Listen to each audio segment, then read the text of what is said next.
to meet the fleet. So again, we're checking out ships of frenzied engineering nonsense, and we're going off to the original ship built under the banner. This is the Belgrana. Ship 101. The inspiration for the Belgrana actually comes from the story of the USS Phoenix, which had been sold off to another country and renamed the Belgrano.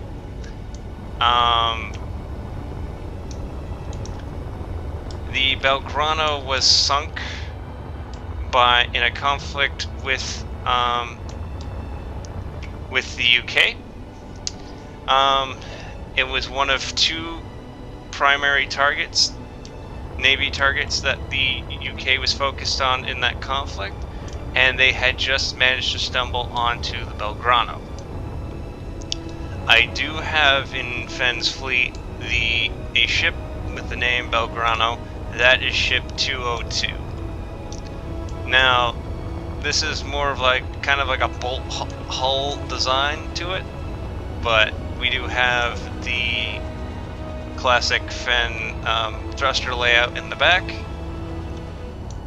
and this ship has decent amount of firepower for what it is.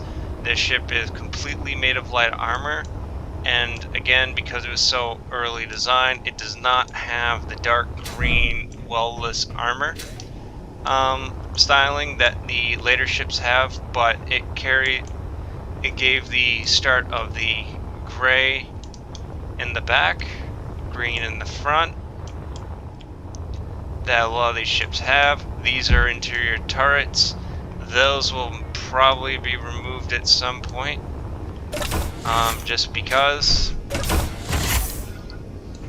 And honestly, if I can get missiles working, I will see if I can shove missiles in this ship. But now we're gonna go in. Actually, hold on. There's another part of the ship.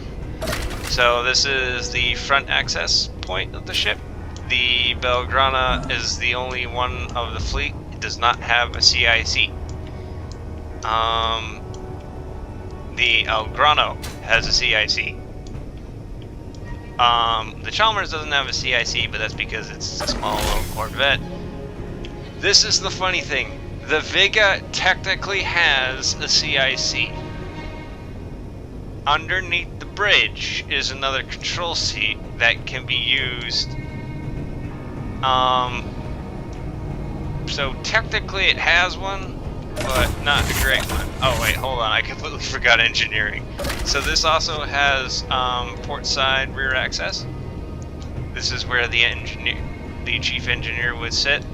He's got tool storage here with some tools in it, crate here with more goodies, empty space can be added in with all kinds of like supplies or whatever as needed to kind of fit the scene. If you like to do role play and stuff like that. Bunch of the reverse thrusters are covered up with, and they're in the back.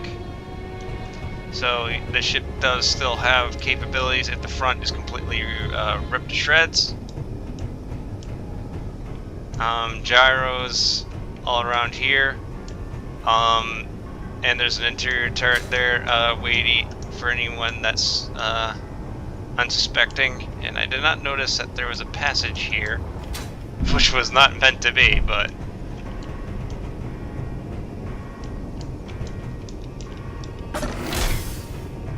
so we're going up here. O2 generator, small cargo container.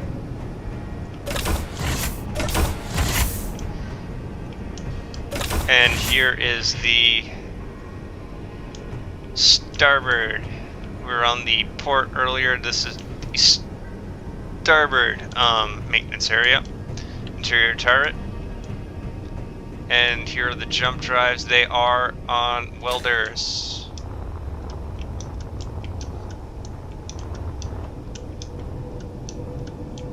I believe. Let's test that. Yep, there's a welder there. And there's a welder there. So they are on welders.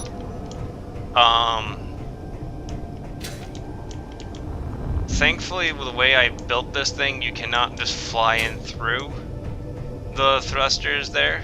Can you do it here? Yeah, you can do it through those ones, but you can't do it on the back. It's just too cramped there. But, continuing on the tour. So, production's here. You have your refinery here, your assembler here. This area, for whatever reason, cannot be pressurized. I don't know what is the cause. I could go in with the leak finder and find out, because I use that mod quite frequently when I'm building depressurized airlock.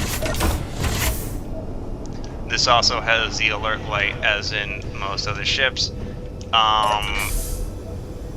When I made the blueprint, a lot of them had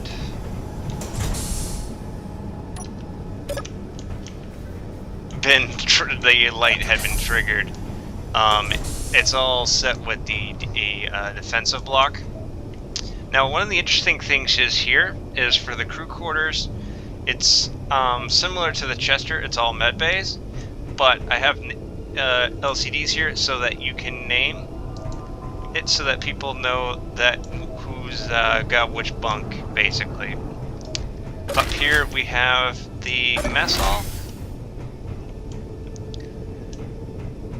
It's pretty straightforward. I could extend this so that it goes downward, but I just decided not to.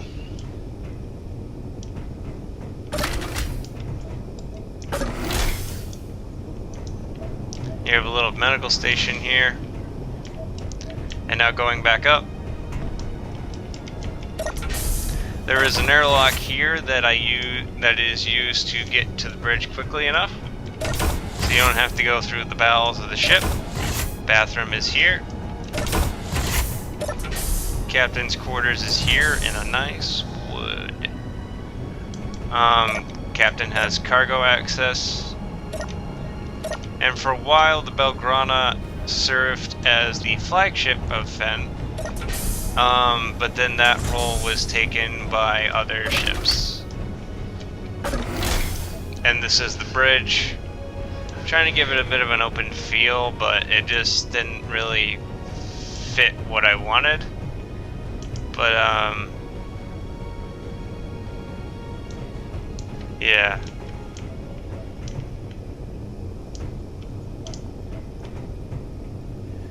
So I have these little covers here, just to, for decoration, to kind of fill the space.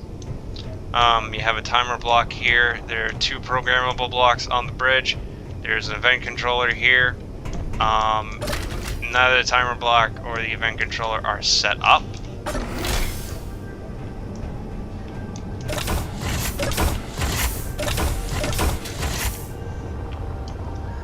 But that just about does it for the ship.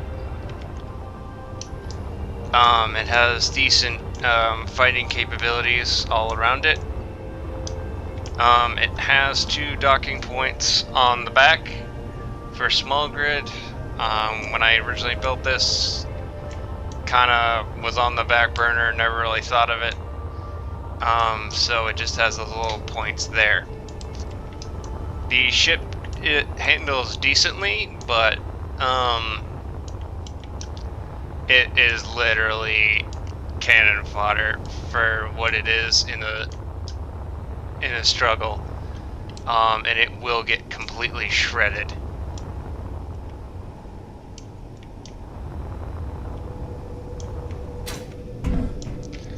But that is the Belgrana. And next on our tour is actually the first large grid I ever built, and then heavily modified for use with FEN. The Chalmers. But I'll see you guys in the next one.